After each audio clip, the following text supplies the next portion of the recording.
If you are in a season of lack, I wanted to make this video specifically for you, just to give some encouraging words and kind of share a little bit of my testimony. Your current situation is not going to be like that forever. Even if you have found yourself in a situation where you've been there for years, it will change. And when it does change, it's going to change so fast, like suddenly. I have been thinking about this recently. It's been heavy on my heart because I'm approaching my 2-year anniversary for me buying a house. And immediately after I did one of the biggest purchases that I'll ever make in my life is when I immediately went under attack. And what I mean under attack is new level, new devil. The devil was fighting my finances bad. And immediately after I made that purchase, I was hit with one of the hardest obstacles in terms of me being an adult with my finances that I've ever faced. Like when I tell you God was blocking every opportunity, and although I said the devil, maybe it was God testing me at the same time. I don't know. But what I do know is that after I made that purchase, I was having trouble finding employment. My finances have never been the way it was after I had bought that house, right? And when I tell you, even during times when I didn't know how things was going to get fixed, how I didn't know how things was going to work out, I still was faithful to God. And here it is now. I'm in a situation where everything that I prayed for, I got and some. Like when you're out of a situation, it's easy sometimes to forget the past. And I like to stay humble, I like to stay grounded, and I never like to forget where I came from. So I don't ever forget those hard moments, because I may not be in that situation now, but I remember the days where I was crying. I remember the days where I was praying, where I felt like I did not know if I was coming or going. But God knew He had a plan, and I stayed faithful to Him. And by me being faithful to Him and being obedient, I am now reaping the benefits. And I just wanted to say, with every new level that you accomplish, expect an attack. And when that attack comes, it's going to be a heavy attack. But I promise you, when you stay faithful and you stay true to God, He's going to pull you out that situation. Jesus did not die for us for nothing. You know what I mean? Like, that came with a heavy price, and He loves each and every last one of us.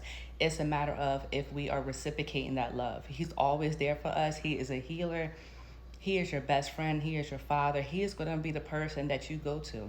You know what I mean? There's not going to be a human on this earth that's going to be able to fill the void that He'll be able to fill. And there's going to be times in life where you're not going to be able to have no outside help. Your help is only going to come from above. You're not going to be able to have anybody down here give you resources, give you finances, whatever area that you're struggling in the most. Sometimes you cannot go to anybody but Jesus. And I am telling you, and I'm saying that because during my 2 years of lack with my finances, every job I applied to, I did not get. Like when I tell you, it's a long story. It's almost similar to my home buying process. For 2 years, I was denied. For 2 years, every single house I put in an offer for, I was denied. And then the one house that I was approved for was a brand new house, a new construction.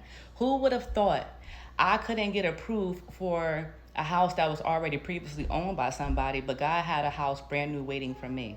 And those are things that He will do for you. When you stay faithful and you stay true, do not give up. Do not allow your circumstances to control your mind to the point where you feel like this is it. This is the end. This is the best it's going to get. I'm never going to get out of this situation. Because the moment you do that, you're limiting God. You know what I mean? And that's not good.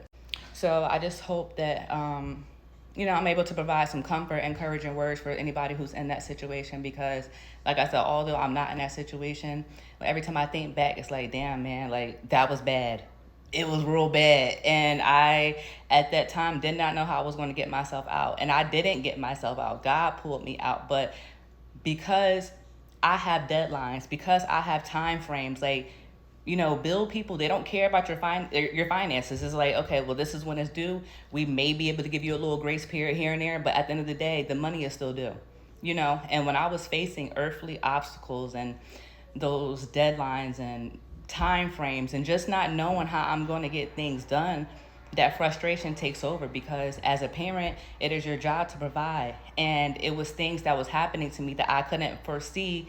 Like, I didn't know I was going to be in that situation. You know what I mean? Like, I was in a really good place, bought a home, and then immediately after that, things just started going downhill. And it was a test, and I know it was a test, and I passed that test. And I hope that if you're in this situation, you don't get angry at God. You know what I mean? Like, maybe you can get mad at yourself That's okay. We all do that. But don't get angry at God and question him why he's allowing certain things to happen, because obviously it's a reason. And we're not going to always agree with his decisions. We're not going to always understand. But I promise you, there's nothing that can happen to you without his approval. So he knows what you're going through, and he's going to pull you out of it at the right time.